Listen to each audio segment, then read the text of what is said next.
धरना आज भी जारी। सूरजमुखी पर एमएसपी बढ़ाने की मांग। राकेश टिकैत भी धरने में मौजूद।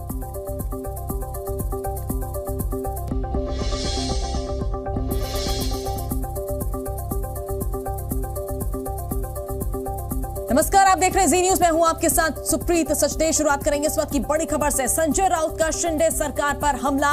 राज्य में सरकार प्रायोजित हिंसा, तो राउत की तरफ से बयान दिया गया। कोल्हापुर संभाजीनगर में प्रायोजित हिंसा जानबूझकर करवाई गई। एक बड़ा आरोप यहां पर राउत ने दिया है। सरकार की मदद से हिंसा हो रही है, तो एक बड़ा बयान हिंसा को लेकर, और उन्होंने कहा है कि जानबूझकर हिंसा कराई गई। संजय राउत ने बड़ा बयान दिया है। शिंदे सरकार पर हमला किया। राज्य में दंगे तो ये सरकार स्पॉन्सर्ड, गवर्नमेंट स्पॉन्सर्ड दंगे हैं, चाहे कोल्हापुर हो, चाहे संगमनेर हो, चाहे संभाजीनगर हो, चाहे आळंदी में वारकरी संप्रदाय पर हुआ हमला हो, कहाँ भी हो, जो भी हो रहा है ये सरकार की मदद से या सरकार की स्पॉन्सरशिप से ये दंगे हो रहे हैं। तो ये घर घर में जाकर क्या करेंगे? झूठी बातें, झूठे आश्वासन, छोड़ दीजिए। सुना आपने, संजय राउत यहां पर बड़ा आरोप लगा रहे हैं शिंदे सरकार पर, और उन्होंने साफ कहा है कि राज्य में सरकार प्रायोजित हिंसा, कोल्हापुर संभाजीनगर में प्रायोजित हिंसा हुई और हिंसा जानबूझकर करवाई जा रही है। एक बड़ा आरोप शिंदे सरकार पर संजय राउत ने लगाया है। उनकी बात अभी हमने आपको सुनाई कि किस तरह से उन्होंने कहा कि राज्य में जो सरकार है वो हिंसा करवा रही है। कोल्हापुर हो, संभाजीनगर में जो हिंसा हुई है वो प्रायोजित है, यानी उसे स्पॉन्सर किया गया है, सरकार ने उसे स्पॉन्सर किया है। तो संजय राउत ने ये बड़ा बयान दिया है, एक बड़ा आरोप लगाया है। शिंदे सरकार पर हमला बोला है। राज्य में सरकार प्रायोजित हिंसा, ये बात उन्होंने कही। कोल्हापुर संभाजीनगर में प्रायोजित हिंसा हुई और हिंसा जानबूझकर करवाई जा रही है। ये बड़ा बयान, ये बड़ा आरोप सरकार पर संजय राउत ने लगाया है। तो सरकार की मदद से हिंसा हो रही है।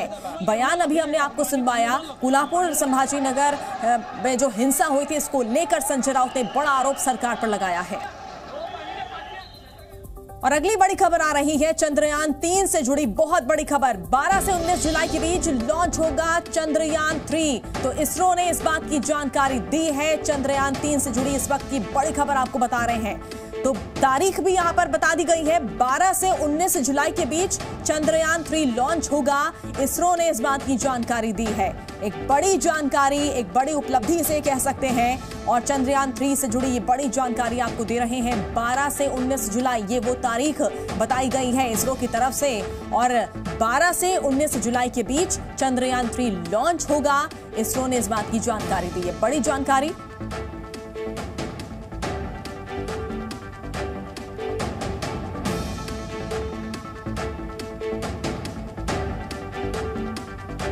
इस वक्त की बड़ी खबर आपको बता रहे हैं। चंद्रयान 3 से जुड़ी इस वक्त ये बड़ी खबर।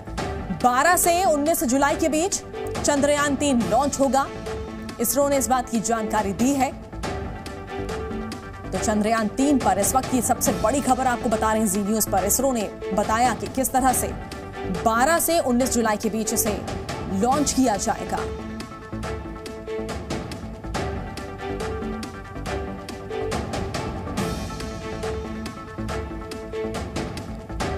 और सीधे आपको लिए चलते हैं। प्रधानमंत्री नरेंद्र मोदी रोजगार मेले में पहुंचे हुए हैं, संबोधित वो कर रहे हैं।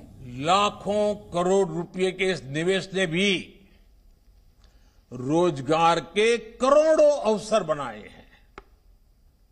अब जैसे सोशल इंफ्रास्ट्रक्चर का मैं एक उदाहरण देता हूं आपको, जो हमारे सामाजिक जीवन से जुड़ा हुआ विषय है, और वो है पानी।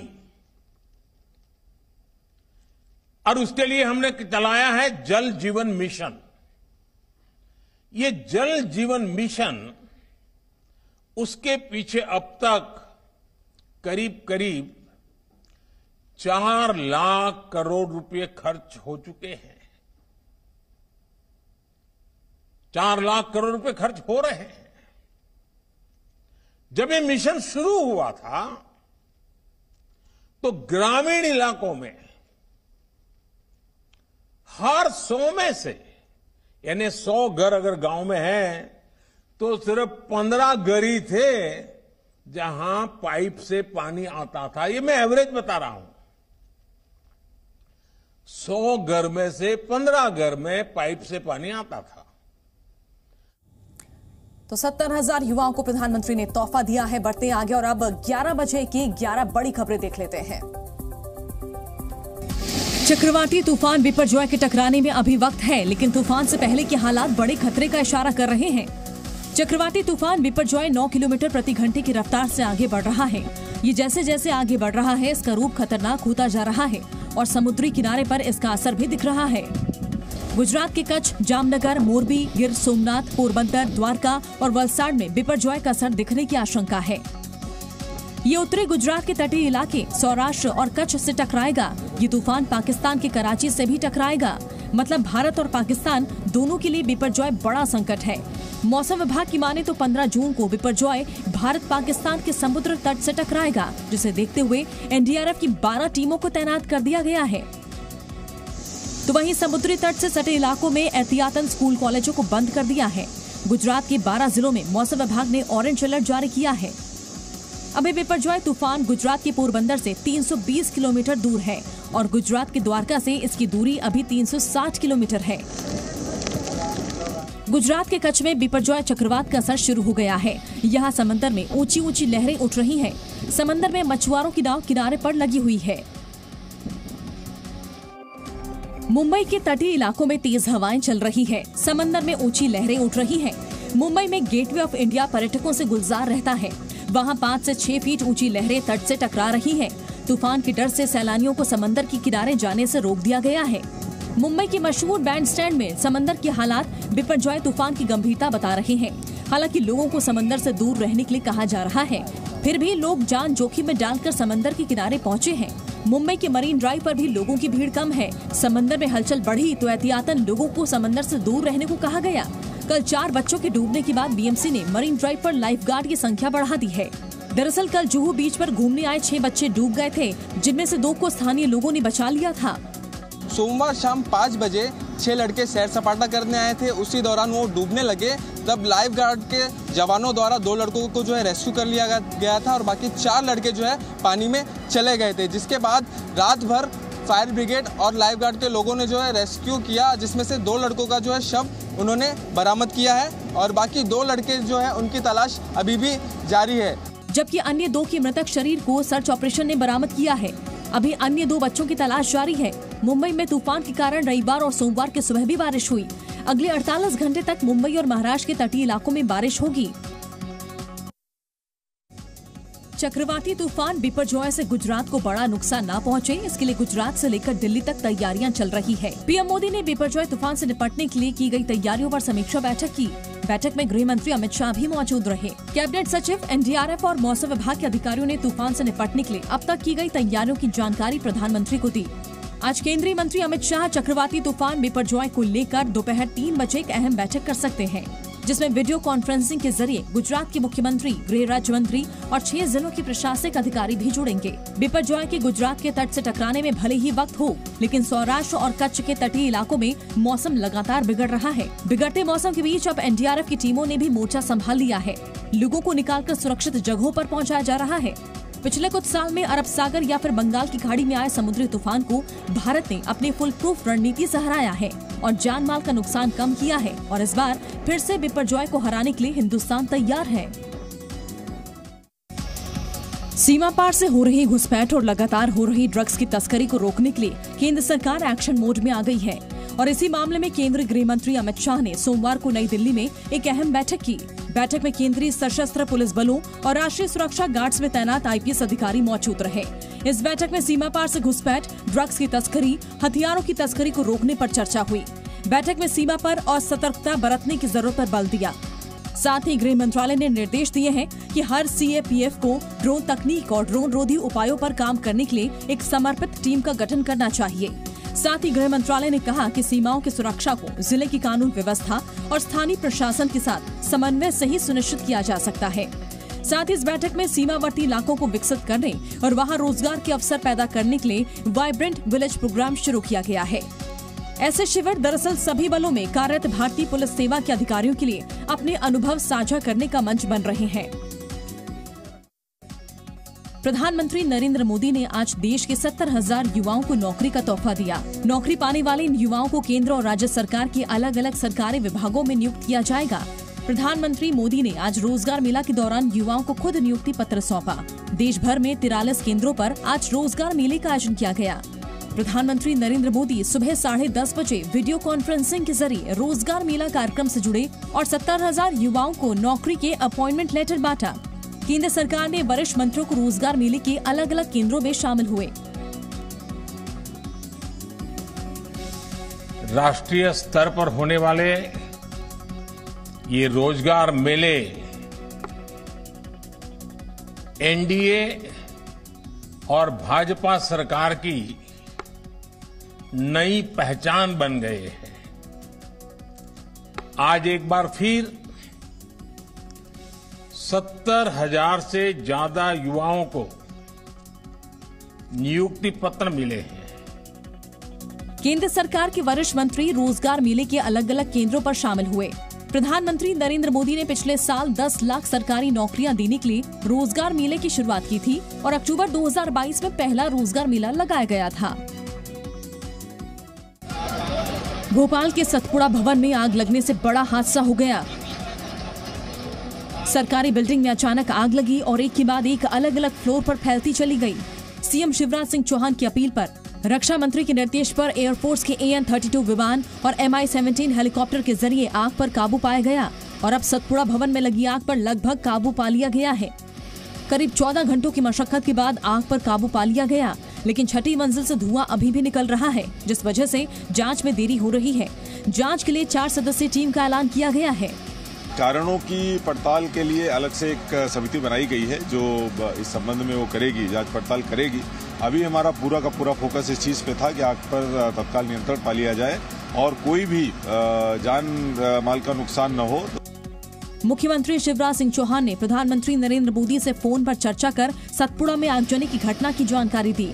मुख्यमंत्री ने प्रधानमंत्री को आग बुझाने के प्रदेश सरकार के प्रयासों और केंद्र सरकार के विभिन्न विभागों से मिली मदद से भी अवगत कराया था। कड़ी मशक्कत के बाद भोपाल के सतपुड़ा बिल्डिंग में लगी आग पर काबू पाया गया है। रात भर ऑपरेशन किया गया। फायर ब्रिगेड की 2 दर्जन से ज्यादा गाड़ियां, CISF के जवान, एयरफोर्स के जवानों ने इस आग पर काबू पाया, लेकिन अभी भी जो वस्तुएं हैं, जो सामान है अंदर, वो सुलग रहे हैं और उनमें से धुएं का गुबार उठ रहा है।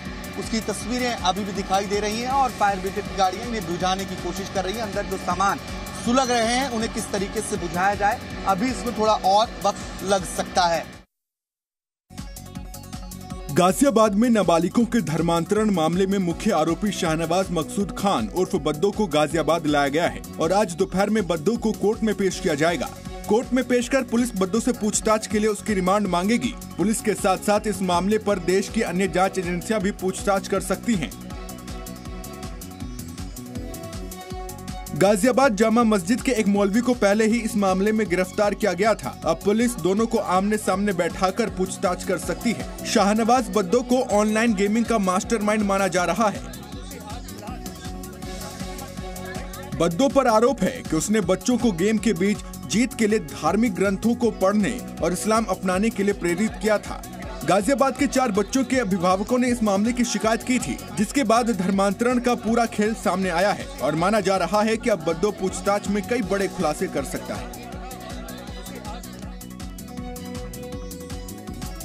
उमेश पाल हत्याकांड के मुख्य आरोपी के मारे जाने के बाद भी पुलिस की जांच जारी है और जैसे जैसे जांच आगे बढ़ रही है वैसे वैसे कई बड़े खुलासे हो रहे हैं। उमेश पाल हत्याकांड में अहम जानकारी सामने आई है। जांच के दौरान ये पता चला है कि उमेश पाल हत्याकांड में अतीक के बेटे उमर और अली शामिल थे, जिसके बाद पुलिस ने अतीक के दोनों बेटे उमर और अली का नाम केस डायरी में शामिल कर लिया है। तो वहीं दूसरी तरफ अतीक की पत्नी शाइस्ता और बमबाज गुड्डू मुस्लिम की गिरफ्तारी के लिए पुलिस और STF की टीमें लगातार अलग अलग शहरों में छापेमारी कर रही है। उमेश पाल हत्याकांड के साजिशकर्ता में साबिर, गुड्डू मुस्लिम, अरमान पर 5 लाख का इनाम घोषित है, तो वहीं अतीक की पत्नी शाइस्ता पर 50,000 का इनाम घोषित है और ये सभी हत्याकांड के बाद से फरार हैं। इनके साथ साथ अशरफ की पत्नी जैनब और अतीक की बहन आयशा नूरी भी फरार है। इस हत्याकांड के बाद से अतीक के गुर्गों पर पुलिस का एक्शन जारी है। गैंगस्टर अतीक के कई गुर्गे या तो जेल में हैं या फिर अंडरग्राउंड हो चुके हैं। AIM चीफ अज़दुद्दीन ओवैसी ने मौजूदा दौर के भारत की तुलना हिटलर के शासनकाल से की है। उन्होंने कहा कि भारत के हालात 1930 के जर्मनी जैसे होते जा रहे हैं। जो 1930 में जर्मनी में हुआ वो 2023 में भारत में होता दिख रहा है। हम लोग मैल्कम एक्स और मार्टिन लूथर किंग के उस जमाने की जद्दोजहद को नहीं देख रहे हैं, हम लोग 1930 के जर्मनी को देख रहे हैं। अज़दुद्दीन ओवैसी ने कहा कि पिछले 9 साल से मॉब लिंचिंग, लव जिहाद, हिजाब और हलाल के नाम पर माहौल खराब किया जा रहा है।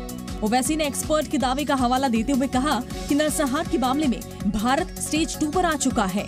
ये एक माहौल जो मुल्क में बन रहा है, और मैं नहीं बल्कि जो जेनोसाइड का एक्सपर्ट है जिसका नाम आपने सुना होगा, ग्राहम स्टेंटन ने कहा कि जो रवांडा में हुआ, हम लोग उसने कहा, मैं नहीं चाहता कि हमारे मुल्क में होकर हम स्टेज 2 पे आ चुके हैं। जम्मू कश्मीर के बांदीपोरा में सुरक्षा बलों को एक बड़ी सफलता मिली है। सुरक्षा बलों ने बांदीपोरा में लश्कर-ए-तैयबा से जुड़े एक आतंकी को गिरफ्तार किया है। गिरफ्तार किए गए लश्कर के आतंकी के पास से 2 चाइनीज हैंड ग्रेनेड भी बरामद हुआ है। वहीं दूसरी तरफ NIA ने आतंकियों की मदद करने वाले अलगाव अधिनेता अकबर खांडे की 2 संपत्ति को सीज कर दिया है। 1 जून को भी जम्मू कश्मीर के अनंतनाग जिले में अलग अलग जगहों पर NIA ने छापेमारी की थी। इससे पहले मई महीने में NIA ने जम्मू कश्मीर के किश्तवाड़, बारामूला के अलग अलग इलाकों में आतंकियों के मददगार ओवरग्राउंड वर्कर्स के खिलाफ छापेमारी की थी।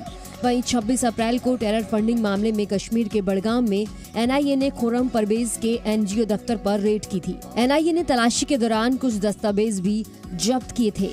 23 अप्रैल को भी जम्मू कश्मीर में NIA ने आतंक के खिलाफ बड़ी कार्रवाई की थी। राजधानी श्रीनगर में हिजबुल मुजाहिदीन प्रमुख आतंकी सैयद सलाहुद्दीन के बेटे की संपत्ति कुर्क कर दी थी। जम्मू कश्मीर में आतंकियों की मदद करने वालों पर NIA का शिकंजा कसता जा रहा है। पिछले कई सालों से जम्मू कश्मीर के कई इलाकों में NIA की रेड की जा रही है। चीन और पाकिस्तान भारत के मुकाबले तेजी से अपने परमाणु हथियारों के जखीरे को बढ़ाने में लगे हैं। ये दावा स्वीडन के थिंक टैंक SIPRI ने किया है। रिपोर्ट में बताया गया है कि पिछले कुछ सालों में चीन ने अपने हथियारों के जखीरे में 60 तो पाकिस्तान ने 5 परमाणु हथियार जोड़े हैं। रिपोर्ट के मुताबिक भारत ने 4 नए परमाणु हथियार डेवलप किए हैं। SIPRI ने रिपोर्ट में दावा किया है कि एशिया ही नहीं बल्कि पूरी दुनिया में ऑपरेशनल परमाणु हथियारों का जखीरा लगातार बढ़ता जा रहा है। मानवता सबसे खतरनाक दौर से गुजर रही है। रिपोर्ट के मुताबिक दुनिया में अब 12,512 परमाणु हथियार हैं। इनमें से 9,576 ऐसे हैं जो हमले के लिए तैयार हैं। पिछले साल के मुकाबले इस साल 86 परमाणु हथियार बढ़े हैं। पूरी दुनिया में चीन ने अपने परमाणु हथियारों का जखीरा तेजी से बढ़ाया है। शीत युद्ध के खत्म होने के बाद दुनिया में परमाणु हथियारों में तेजी से कमी आई थी। Zee News।